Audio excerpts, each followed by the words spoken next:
Everyone,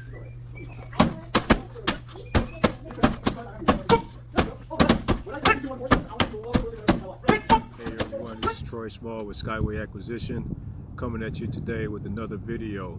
So the introduction you just saw was a little clip of me doing what's called a wall bag form. So I've been studying Kung Fu and Tai Chi, Kung Fu since 2007. Formally, the style that I perform is called Choi Lei Foot. It is a southern style of Kung Fu. I also perform Tai Chi as well. I practice. I'm a Tai Chi practitioner, if you will.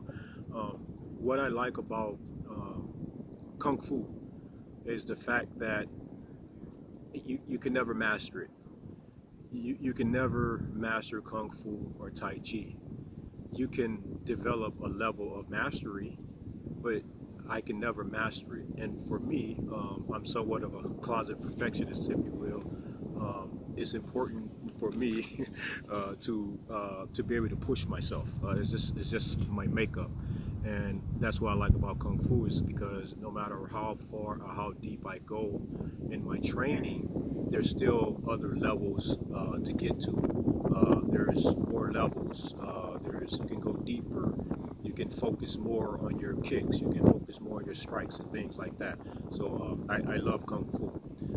When in thinking about that, something came across my mind is that practicing Kung Fu or Tai Chi or some type of activity like that is a lifelong journey. But it's just like contracting in the sense that you can never really master contracting, if you will. You can get a level of mastery, but things change very often, and because of that, it makes it a challenge to necessarily call yourself to be an expert per se, right? It's more like being proficient. However, the point that I really do want to make is that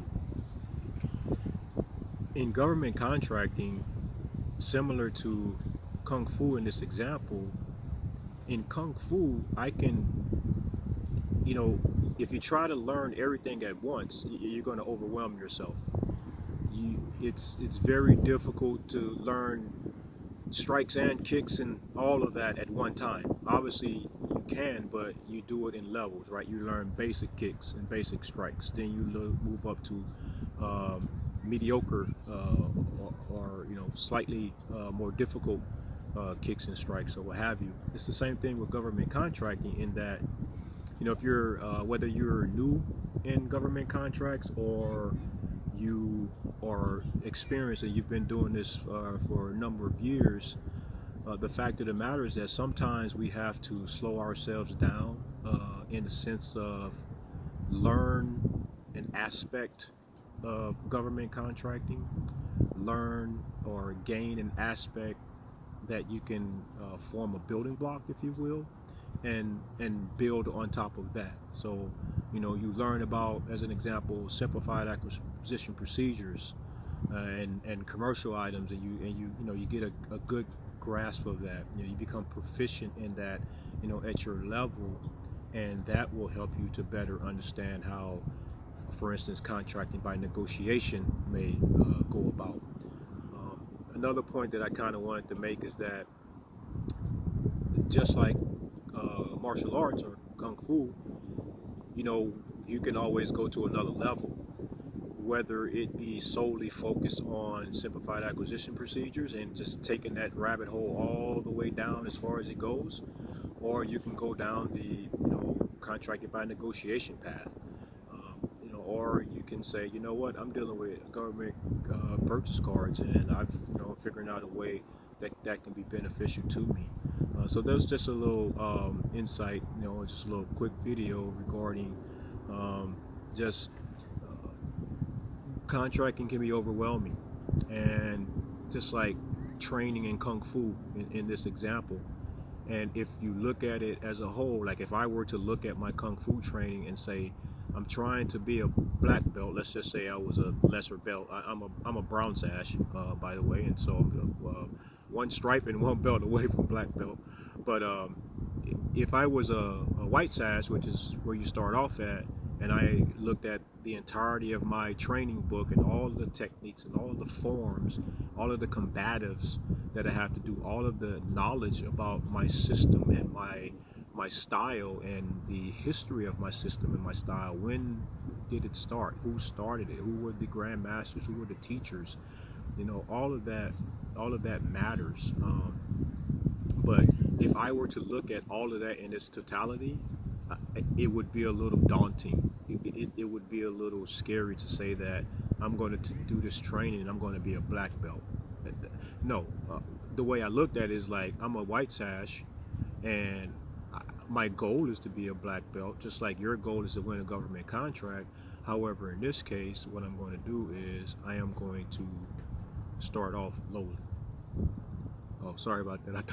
I thought the video was done. I didn't see the little red light. My bad. All right. So I told you guys these are live and in 3D. So there's no cut here, baby. So, but the point I think that I was making, I think I threw myself off, is that though is in contracting, or in my example, is I don't look at trying to get to a black sash. I look at going from white sash to yellow sash, and then from yellow sash to green sash, and then from green sash to blue, from blue to purple, purple to brown, and then brown to black. You see, I break it down into bite-sized chunks to where it's mentally manageable and it's physically manageable. And of course, this is a journey, right? This is not a quick trip to the corner. This is an entire journey if you're in government contracting. And so the approach needs to be structured as that. And in general, if you're going on a journey, you don't rush on journeys. You take your time so that you're safe. You take your time so that you don't miss any turns. You don't want to have to double back. You don't want to make a left turn into a wrong area, right, where it causes you no good. And so that's just a little feedback that I have for you today.